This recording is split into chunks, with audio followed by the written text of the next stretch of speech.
ষষ্ঠ শ্রেণীর গণিত প্রশ্ন কাঠামো ও মানবন্টন এক নজরে ষষ্ঠ শ্রেণীর বার্ষিক পরীক্ষা পরিমার্জিত প্রশ্ন কাঠামো মানবন্টন ও মূল্যায়ন নির্দেশিকা প্রকাশ করেছে জাতীয় শিক্ষাক্রম ও পাঠ্যপুস্তক বোর্ড এনসিটিবি। আচ্ছা, ওই একই রকম মূল্যায়নের সৃজনশীলের মূল্যায়ন হলো 30% এবং সামষ্টিক মূল্যায়ন হলো 70%।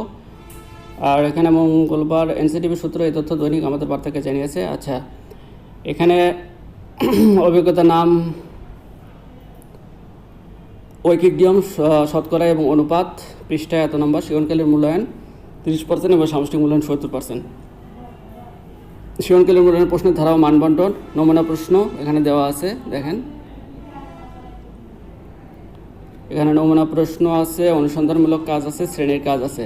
নমুনা প্রশ্ন এখানে 10 নির্ধারিত নম্বর। আচ্ছা, অনুসন্ধানমূলক কাজ হলো 10 এবং শ্রেণীর কাজ হলো 10, টোটাল হলো 30।